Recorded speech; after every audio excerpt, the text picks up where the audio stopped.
할렐루야. 예수님 때문에 행복하며 승리하는 저와 여러분들이 되어지기를 축원합니다. 비가 내리네요. 할렐루야. 오늘은 창세기 18장을 통하여 은혜를 나누고자 합니다. 로마서 12장 13절 말씀에는 이런 말씀이 있어요. 손님 대접하기를 힘쓰라. 손님 대접하기를 힘쓰라 라고 명령하고 있습니다. 여러분들에게는 손님 하면은 어떠십니까? 손님 하면은 어떠십니까? 손님은 참 귀하기도 하지만 손님은 때로 참 귀찮기도 한 것이 사실입니다. 그런데 오늘 본문의 말씀을 보면 어느 날 아브라함이 장막문에 앉아 있었습니다. 눈을 들어보았습니다. 그때 사람 셋이 맞은편에 서 있었습니다. 아브라함은 즉시 일어나 그들을 맞으러 달려나갔습니다. 달려나갔을 뿐만이 아니라 몸을 땅에 굽혀 영접하였다라고 오늘 말씀하고 있습니다. 그 상황에 대하여 우리 다시 한번 읽어볼까요? 3절과 4절 말씀입니다. 3절과 4절 시작. 이르되 내 주여 내가 주께 은혜를 입었사오면 원하건대 종을 떠나 지나가지 마옵소서. 물을 조금 가져다 오게 하시고 당신들의 발을 씻으시고 나무 아래서 씻소서라고 말합니다.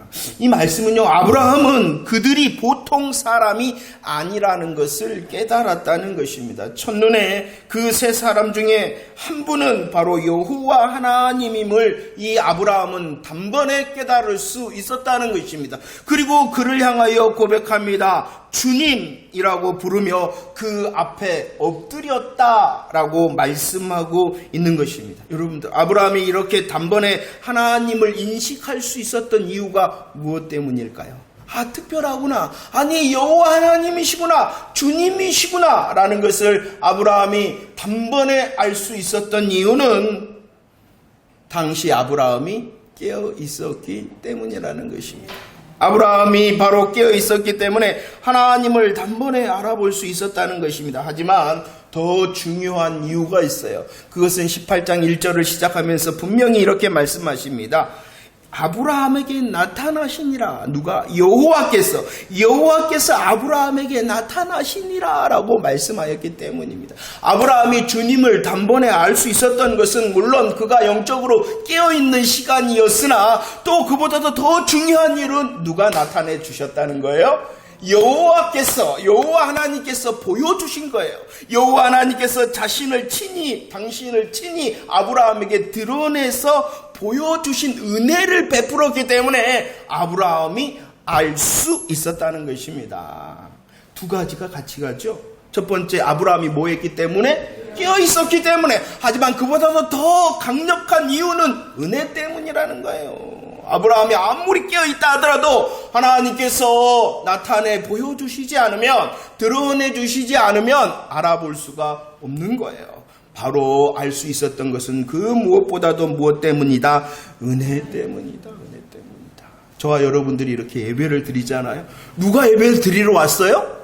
여러분들 한 사람이 왔어요. 여러분들이 깨어 있었기 때문이에요. 하지만 더 강력한 이유는 하나님이 예배의 자리를 허락하신 은혜 때문이라는 것을 아는 자가 돼야 돼요. 은혜 때문에 내가 이 자리에 올 수 있었다. 아니, 내 발로 왔는데요. 내가 결정해서 왔는데요. 그래요, 맞아요. 여러분들이 결정하셨습니다. 여러분들의 발걸음으로 오셨습니다. 하지만 더 큰 예배는요, 은혜 때문이라는 것입니다. 자, 보세요. 이 아브라함은요, 하나님을 향하여 은혜를 받았잖아요. 하나님을 향하여 역사하시는 은혜를 받았잖아요. 많은 것을 누리고 있잖아요. 그 하나님께 받은 많은 은혜에 대하여 자기의 사랑을 나타내 보이고 싶었던 것입니다. 그래서 그가 했던 일은 무엇이냐 그러면은 하나님을 섬기기를 갈망하였다는 것입니다. 은혜를 받으니까요. 은혜를 받으니까 하나님을 향하여 나타내 보여주고 싶은 것이, 자신이 받은 그 은혜, 자기가 받은 그 사랑에 대하여 응답을 하고 있다는 것입니다. 하나님께서는 허락하셨습니다. 두 천사와 함께 아브라함의 장막에 앉으셨습니다. 아브라함의 장막에 앉으셨다. 아브라함은 급히 사라를 불러 떡을 만들게 하고 자기에게 있는 가장 기름지고 좋은 송아지를 잡아서 종에게 요리하도록 시킵니다. 그리고 아브라함은 직접 버터와 우유를 가져오는 등 모든 준비를 다 하게 하고 계속 하나님을 수종들기 위하여 그 옆에 서 있었다라고 오늘 18장에서 설명하고 있는 것입니다. 한번 상상을 한번 해보세요. 누가 찾아오셨어요?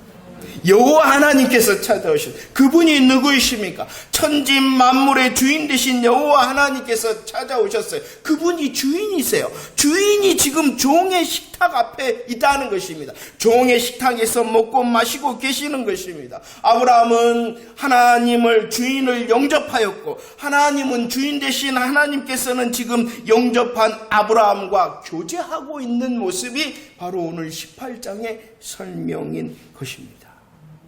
주인이 종의 식탁에서 교제하고 있다.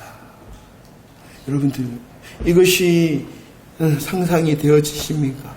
이 놀라운 이 장면이 감사와 감격과 은혜와 영광의 모습인 것처럼 그려지십니까? 감각이 없어요. 그렇죠? 감각이 없어요. 금감네. 그분이 누구이시다고요? 여호와 하나님이시다. 그분이 누구이시다고요? 주인이시다니까요. 만물을 창조하시고 만물의 역사의 주인이신 그분이 지금 찾아오셨어요. 그리고 종인 아무것도 아니고 보잘것없고 하찮은 그 아브라함 앞에서 함께 먹고 마시며 교제하신다. 그분이 교제하신다. 여호와 하나님께서는 종인 아브라함과 교제하기를 원하셨습니다. 오랜 시간이 지나십니다. 하나님의 아들이신 성자 예수님께서는 실질적으로 우리의 사람의 몸을 입고 이 땅에 오셨습니다. 이 땅에 오셔서 하신 일 중에 많은 시간을 어떻게 하셨냐 그러면 제자들과 그리고 많은 사람들과 함께 먹고 마시며 그들과 교제하셨다는 것입니다. 우리 성자 예수님이 누구이십니까? 그분은 하나님이신데 하나님이신 그분이 영광의 보좌를 버리시고 이 땅에 오셔서 하시는 일 중에 가장 많은 시간이 하시는 거 먹고 마시고 교제하셨다. 제자들과 그리고 사람들과 교제하셨다는 것입니다. 예수님께서는 구원의 역사를 다 이루신 후에 승천하셨습니다. 승천하신 후 저와 여러분들 온 땅을 위한 복음의 약속을 위하여 누구를 보내주셨습니까? 성령님을 보내주셨습니다. 성령님께서도 믿는 자에게 내주하시면서 뭐하고 계시느냐? 교제하고 계신다는 것입니다.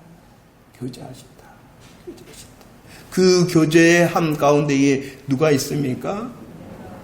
정말이십니까? 정말이십니까? 자, 오늘 말씀을 보십시오. 여호와 하나님과 아브라함의 식탁의 교제의 시작을 이렇게 말해요. 어떻게 해서 이 교제가 시작되어졌는가? 2절 말씀입니다. 18장 2절 교제의 시작을 이렇게 말씀하고 있죠. 2절 시작. 눈을 들어 본즉 사람 셋이 맞은편에 서 있는지라 그가 그들을 보자 곧 장막문에서 달려나가 영접하며 몸을 땅에 굽혔다. 라고 말씀하셨어요. 서 있었어요. 그러자 그것을 보자 달려나갔습니다. 몸을 땅에 굽혔습니다. 그리고 달려나간 아브라함이 그들을 어떻게 하였다? 영접하였다라고 말씀합니다. 영접하였다. 교제의 시작이 무엇이었냐 그러면은 영접이었다는 것입니다. 요한복음 1장 11절과 12절 주인이셨어요. 주인이 자기 땅에 오셨어요. 자기 백성이 있었어요. 그런데 그 주인이 자기 땅에 자기 백성 앞에 왔는데도 어찌하였다? 영접하지 아니하였다. 그러나 그 영접하지 아니한 중에도 누가 있었다?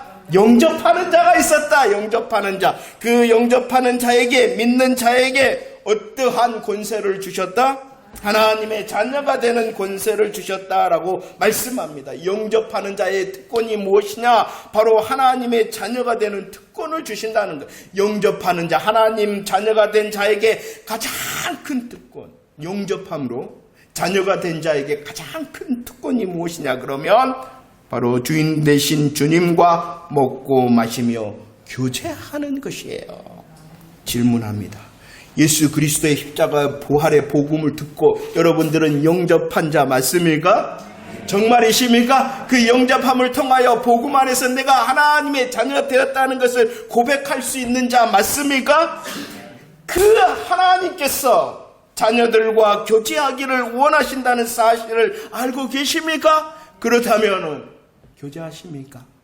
하나님께서는 교제하기를 원하시는데 자녀에게 교제함의 특권을 주셨는데 그 자녀된 특권을 누리며 교제하고 계십니까?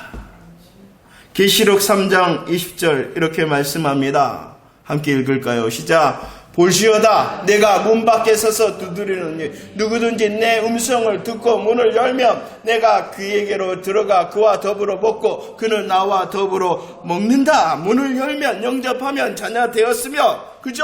그리고 자녀된 자들을 향하여 또다시 말씀하고 있는 것입니다. 자녀된 너희들 문을 열라는 것입니다. 그때에 들어가서 더불어 먹고 더불어 먹으리라. 뭐하리라? 교제하리라.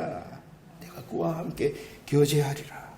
이토록 하나님께서는 아브라함과 교제하기를 원하셨고 이토록 하나님께서는 저와 여러분들과 교제하기를 원하십니다.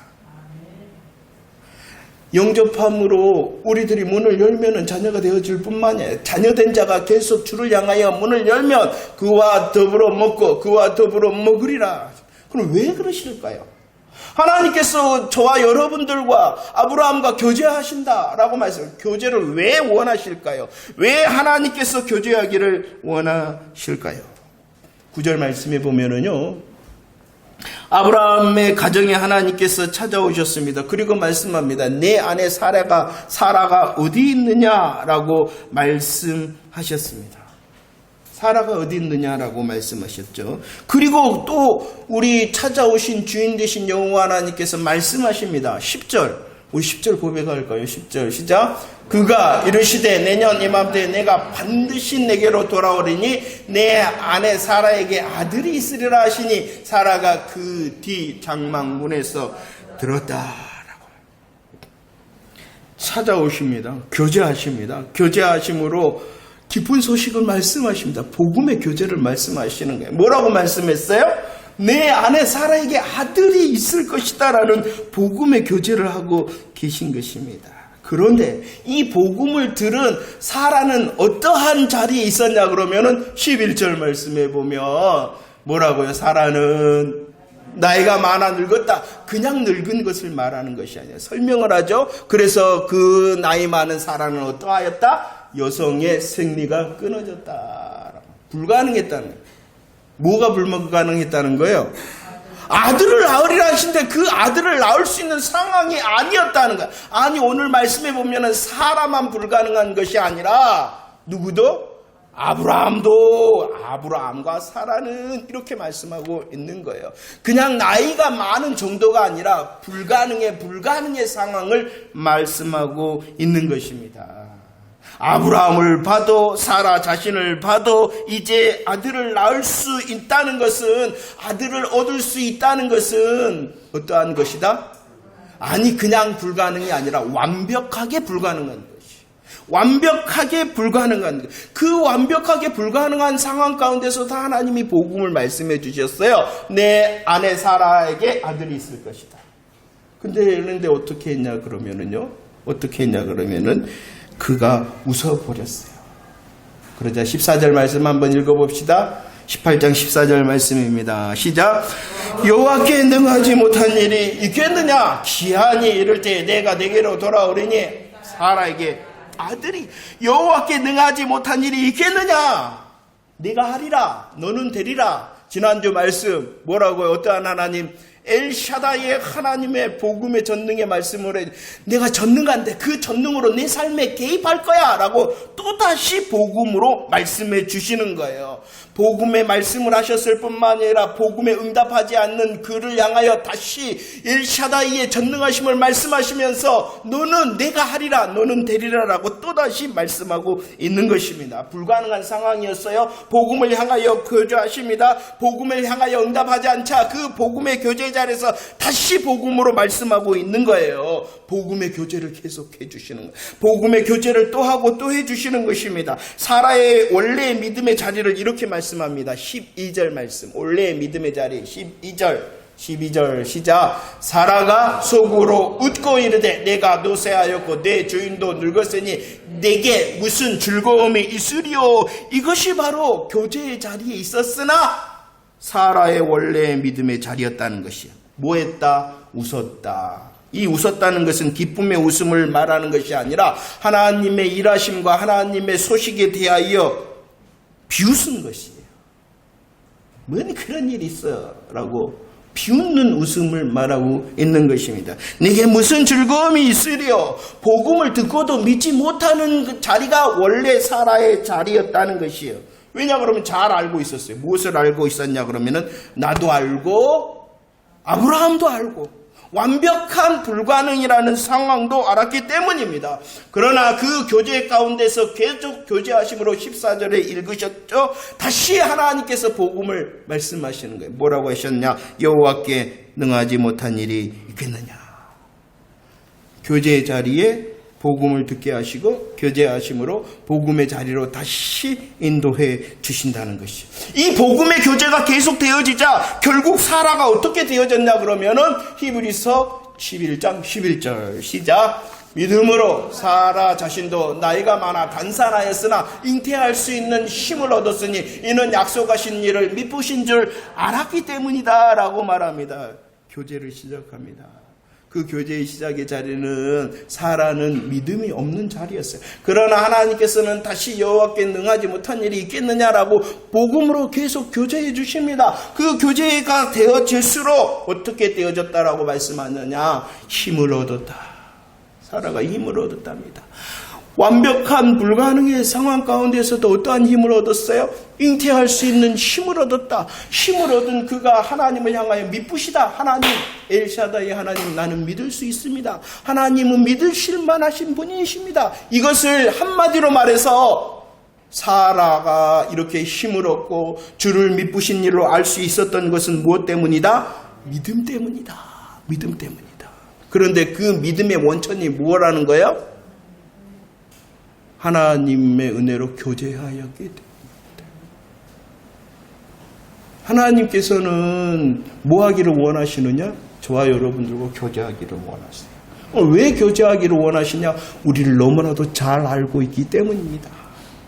우리의 불가능을 잘 아실 뿐만 아니라 그 불가능에 믿지 못하는 저와 여러분들을 너무나도 잘 알고 있기 때문에 여전히 뭐 하시기를 원하세요? 교제하기를 원하십니다. 무엇이 역전되어지기를 원하십니까? 무엇이 바뀌기를 원하십니까? 무엇이 변하기를 원하십니까? 우리의 생각과 우리의 계획과 우리의 결심과 우리의 어떠함으로 절대로 이룰 수 없어요. 우리는 잘 알고 있기 때문입니다. 완벽하게 불가능하다. 그렇기 때문에 주님이 다가오시는 거예요. 교제하기를 원하시는 것입니다. 교제를 통하여 우리의 믿음을 더하시고 교제하심을 통하여 믿음의 역사를 더하게 하시고 교제하심을 통하여 믿음의 열매가 더해지는 삶을 누리도록 주님이 다가오시는 것입니다. 자 보세요. 오늘 사라와 아브라함은요 완벽한 불가능의 상황 가운데 있었죠. 그런데 성경을 보면 또 다른 완벽한 불가능의 상황이 있습니다. 누가복음 1장 30절 31절 어떤 완벽한 불가능이었는가 함께 읽어볼까요? 시작. 전사가 이르되 마리아여 무서워하지 말라. 내가 하나님께 은혜를 입었느니라. 보라 내가 잉태하여 아들을 낳으리니 그 이름을 예수라 하라. 천사 가브리엘이 찾아왔어요. 누구를 찾아왔어요? 마리아를 찾아왔어요. 그런데 성경 누가복음 1장을 읽어보면 이 마리아에 대하여 설명할 때 가장 반복하여 계속하여 강조하는 말이 있는데 그는 처녀였다. 그는 처녀였다. 마리아는 처녀였다. 천사 가브리엘이 찾아온 마리아 그는 처녀였다라고 말합니다. 그 처녀를 향하여 가브리엘이 뭐라 그래요? 야, 너 하나님께 은혜를 입었다. 너 잉태하여 아들을 낳을 것인데 그 아들의 이름을 예수라 하라라고 말합니다.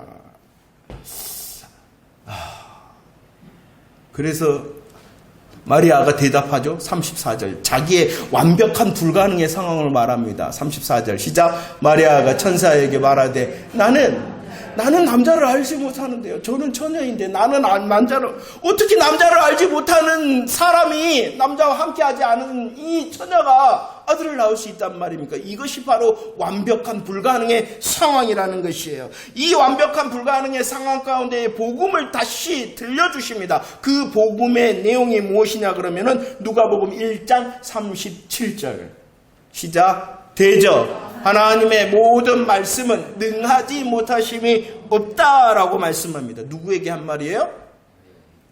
누구에게 한 말이에요? 사라에게 한 말이에요. 창세기 18장 14절. 사라가 어떠한 가운데 있었어요? 완벽한 불가능. 자녀를 얻어서 아들을 낳을 수 있는 상황이 아니었어요. 누가복음 1장 마리아 처녀 남자를 알지 못한 이 마리아도 어떠한 상황? 아들을 낳을 수 없는 완벽한 불가능의 상황이었어요. 그러나 하나님께서는 말씀하십니다. 하나님의 모든 말씀은 능하지 못함이 없다. 구약의 사라에게 복음을 들려주셨죠. 이것은 신약의 아브라함에게 실체가 되어주신 거예요. 그림자예요. 아브라함에게. 이 아브라함과 사라가 자녀를 얻을 수 있다는 것은 어떠한 상황? 불가능의 상황이었어요. 마찬가지예요. 이 불가능을 역전시키신 하나님께서 불가능한 마리아의 상황도 역전시키신 거예요. 아들을 낳으리라. 그 이름을 예수가 하리라.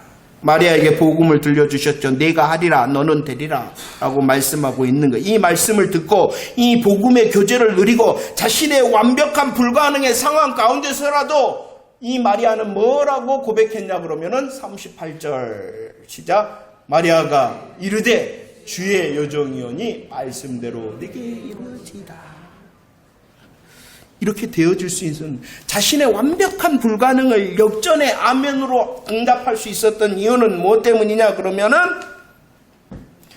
교제해 주셨기 때문에 복음으로 더 말씀하시고 복음으로 더 교제해 주셨기 때문에 하나님의 모든 말씀은 능하지 못함이 없다라고 교제해 주셨기 때문에 더 큰 믿음의 성숙과 더 큰 믿음의 역사와 더 큰 믿음의 열매를 가지고 마리아가 아멘 이렇게 말했던 것입니다. 물론 이 상황을 보세요. 이삭을 얻었다. 이삭을 주셨다. 그가 믿음으로 아브라함과 사라가 믿음으로 하나님 앞에 있었기 때문이 아니라 하나님께서 결정하셨어요. 무엇을 결정하셨냐 그러면 그 불가능의 상황을 역전시켜 이삭을 낳게 하셨다는 것입니다. 마찬가지. 마리아가 자녀를 얻을 수 있다는 것은 불가능한 상황이잖아요. 그 불가능을 역전시켜 아들 예수를 낳게 하셨다는 거예요. 이 상황은 그 누구도 그 무엇도 할 수 없는 저와 여러분들의 불가능의 상황이 있었어요. 완벽한 불가능의 상황이 있었어요. 무엇이었냐 그러면은 죄와 사망 가운데서 구원을 얻을 수 있다라는 것은 완벽한 불가능이었다는 거예요. 성경을 열심히 했더니 기도했더니 순종했더니 아들을 낳았대 이걸 말하고 있는 게 아니에요. 불가능을 역전시키신 우리 여호와 하나님께서 불가능을 역전시키시는 마리아의 하나님께서 우리가 구원을 얻을 수 있다는 것은 그 누구도 할 수 없는 그 무엇으로도 할 수 없는 불가능의 상황 가운데 있었으나 누가 하시는 거예요? 하나님께서 하셨다는 거예요. 하나님께서 하셨다.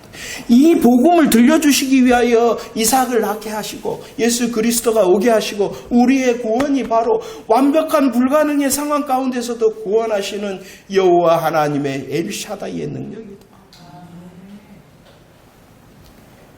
우리의 구원을 이루셨습니다. 불가능의 때에 사라에게 이삭을 주셨고 완벽한 불가능의 상황 가운데 있었으나 마리아를 통하여 예수 그리스도께서 이 땅에 오셨잖아요. 우리는 이미 구원의 은혜를 주셔서 영접한 자 맞지요? 영접한 자 맞지요 여러분들? 그러면 하나님께서는 저와 여러분들에게 자녀된 특권을 주심으로 더 원하시는 것이 있어요. 무엇으로 원하신다고요? 교제하기를 원하십니다. 이토록 주님께서는 여호와 하나님께서는 엘샤다이 하나님께서는 우리를 구원하시기 위하여 수고하심으로 불가능을 역전시키심으로 일하셨어요. 이제 또다시 구원을 이미 받았어요. 우리는 이미 구원을 받았어요. 하지만 주님께서 여전히 교제하기를 원하십니다. 왜? 여전히 우리의 불가능의 상황을 역전시키시기를 원하시기 때문입니다. 나의 구원이 분명하다면 나의 삶의 자리를 보면서 이 상황도 역전시키시리라. 여호와 하나님을 바라보고 그분과 교제하라는 것입니다. 여러분들은 구원이 확실하십니까? 하물며 구원하신 그 하나님께서 어찌 우리의 삶의 문제와 자리와 상황을 역전시키시지 않겠느냐. 그러면서 교제하기를 원하신다. 우리의 믿음 없음을 잘 아십니다. 우리의 믿음 없음을 잘 아시기 때문에 다시 말씀하십니다. 하나님의 모든 말씀은 응치 못한 것이었다. 믿어지십니까? 안 믿어지시죠? 그러니까 우리들 다시 아멘합시다. 하나님 아멘합니다. 하나님 아멘합니다. 라고 더 하나님을 향하여 나아가는 저와 여러분들이 되어지기를 원합니다. 교제를 통하여 하나님께서는 우리의 믿음을 굳세게 하시는 것입니다. 복음의 교제를 다시 듣게 하고 그 앞에 아멘함을 통하여 우리에게 더 큰 믿음의 성숙과 복음의 열매가 있도록 하시기 원하셔서 이렇게 교제하기를 원하신다는 것이에요. 그러면 하나님께서는 자녀된 저와 여러분들과 교제하기를 원하십니다. 왜 교제하기를 원하십니까? 믿음을 성장시키시고 믿음의 영광과 복음의 열매로 우리로 누리게 하시기 위해서 교제하기를 원하십니다. 그러면 어떻게 교제할까요? 무엇을 통해서 교제할까요? 하나님과 교제하는 방법은 많이 있습니다. 그러나 가장 강력한 방법은 무엇이냐 그러면은 로마서 10장 17절 말씀입니다. 함께 읽읍시다. 시작. 그러므로 믿음은 들음에서 나며 들음은 그리스도의 말씀으로. 여러분들 주의하십시오. 그리스도의 말씀이라 했습니다. 성경 말씀이 무슨 말씀이에요? 그리스도의 말씀입니다. 그러나 성경의 글자 그대로는 그리스도의 말씀이 아닙니다. 잘 이해하세요? 이상한 소리 하는 게 아니에요. 우리들이 정말로 마태복음과 누가 요한 복음서를 통하여 율법주의, 유대인들은 무엇을 알았어요? 그들이 성경을 몰랐어요? 성경의 글자를 몰랐어요? 성경의 역사를 몰랐어요?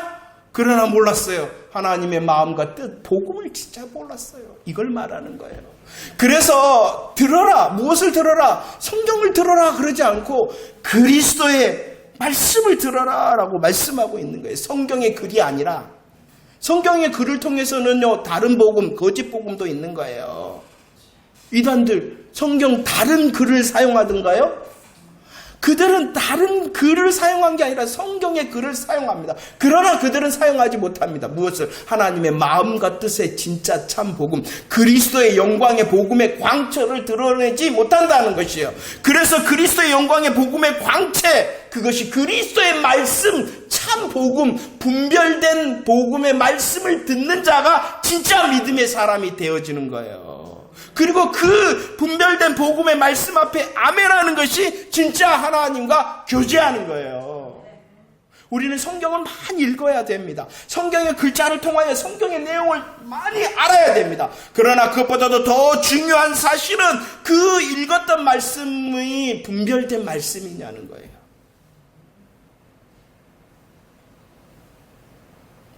하나님의 말씀은 살아있죠. 하나님의 말씀은 운동력이 있죠. 골수와 간질과 정말로 우리의 심령을 쪼개었습니다. 그러나 그렇게 역사하시는 말씀은 성경의 글의 말이 아니라 분별된 그리스도의 말씀이 그렇게 하는 거예요. 세상의 좋은 말, 세상에 격려하는 말, 세상의 웅변적인 말도 사람을 변화시킵니다. 그러나 사람을 살리지를 못합니다. 오직 우리를 살리고 우리를 더 성숙케 하고 열매 맺게 있는 것은 성경을 인용한 웅변, 성경을 통한 성경의 글을 인용한 감동적인 말이 아니라 그리스도의 말씀일 때에 우리를 살리고 우리로 더 성숙케 하는 거예요. 자, 다시 질문. 그리스도의 분별된 말씀을 여러분들은 들을 수 있는 자 맞습니까? 얼마나 다른 복음과 얼마나 거짓된 복음이 세상을 판을 치는지를 모릅니다. 그런데 그들은 말합니다. 성경 이야기다고 다 아멘합니다. 그러나 그건 참된 교제가 아닌 거예요. 여러분들은 말해줄 수 있나요? 여러분들은 정말로 분별된 복음의 말씀을 들을 수 있나요? 더 훈련되어지기를 원합니다. 글이 하나다가 주님과 진짜 참 교제를 하는 것이고 그 교제를 통해 믿음이 성숙하고 열매를 맺는 것입니다. 할렐루야.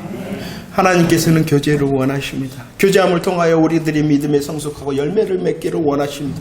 그리스도의 말씀, 분별된 복음을 통하여 그 열매의 주인공이 저와 여러분들이 되어지기를 원하신다는 것이에요. 그래서 복음의 소식을 들렸어요. 아들이 있으리라.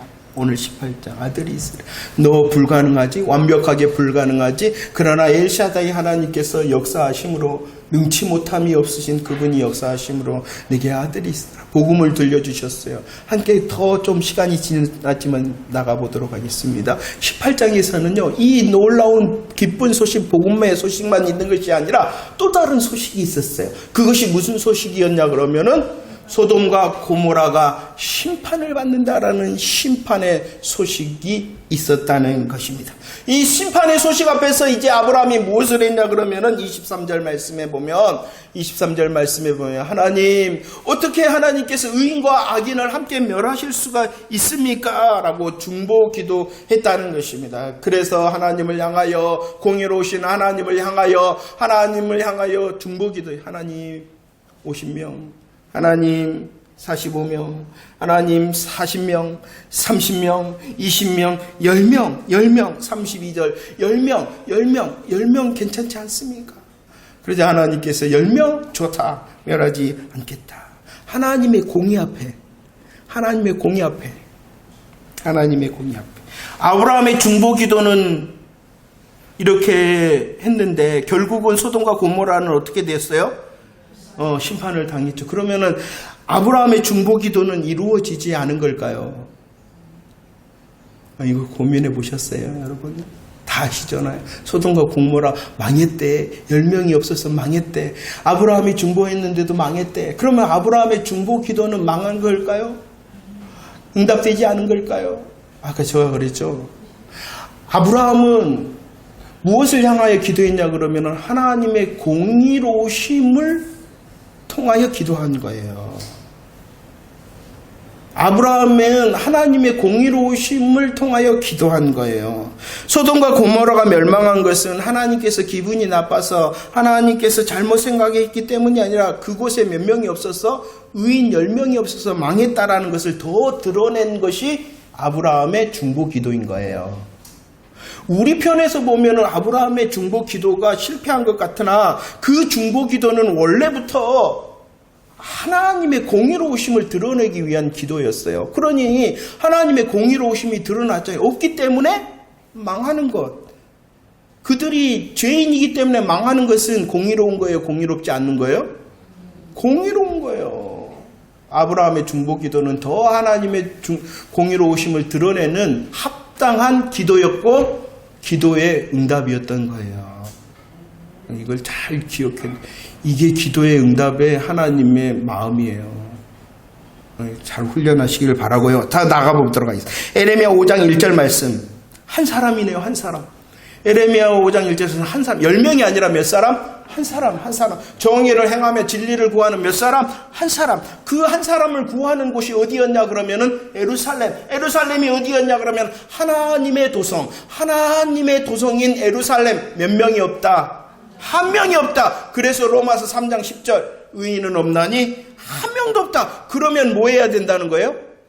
심판을 받아야 된다는 거예요. 하나님의 공의 앞에서 심판을 받아야 된다는 거예요. 그런데 문제는 소돔과 고모라도 한 10명이 없었어. 심판을.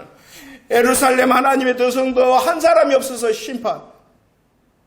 모든 사람도 의인이 아니기 때문에 뭐 한다는 거예요? 심판. 그 모든 사람 중에 원래는 누구도 있었다는 거예요? 나도. 그러면 왜 기쁜 소식이 필요할까요? 왜 복음의 하나님의 능치 못한 복음의 역사가 필요할까요? 심판의 소식이 있기 때문이에요. 심판. 할렐루야. 저기 안 했는데 수요일 말씀 재림의 이유가 있다.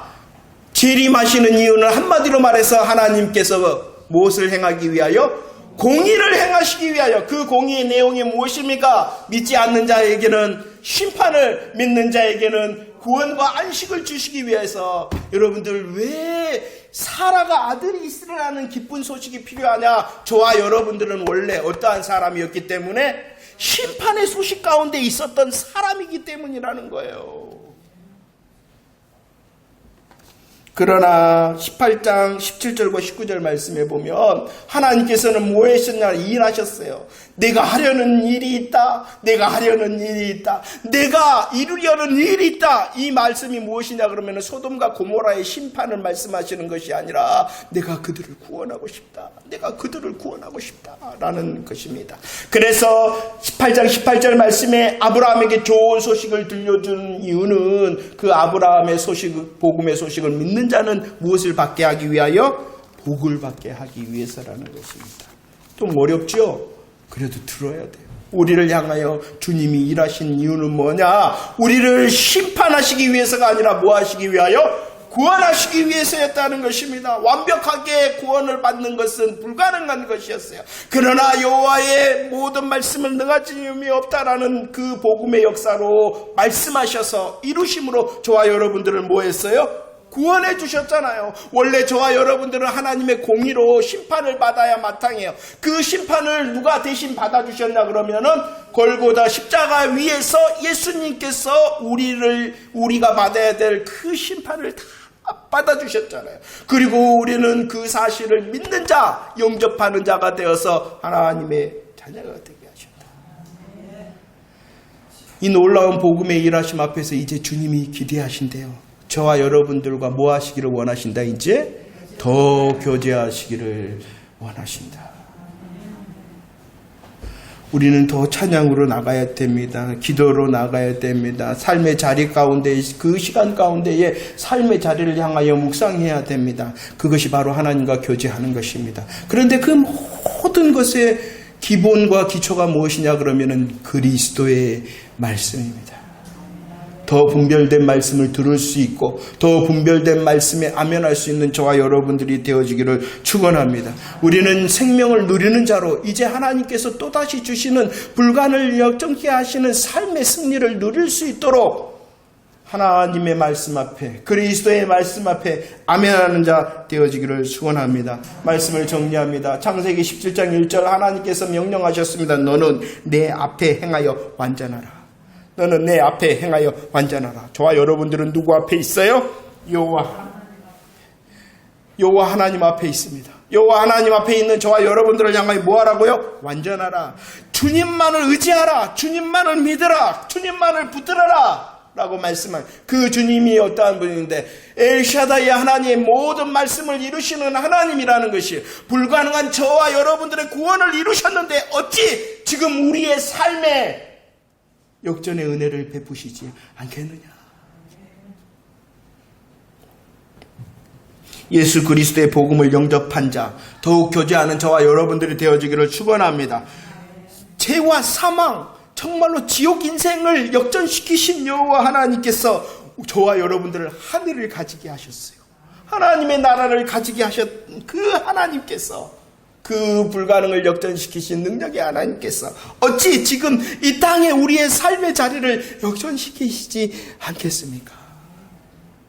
안 믿어지시죠? 그러니까 더 아멘하라는 것이, 더 주의 말씀을 붙들고 나의 계획과 나의 생각을 다 내려놓고 오직 하나님의 합당한 마음과 뜻을 붙들고 내 삶을 향하여 복음의 교제 그리스도의 말씀으로 선포하라는 것입니다. 그러면 내가 일하는 것이 아니라 주님이 일하신다는 것이. 하나님께서 새로운 한 주간도 주셨습니다. 그 새로운 한 주간의 삶이 우리는 자녀로서 사는 것입니다.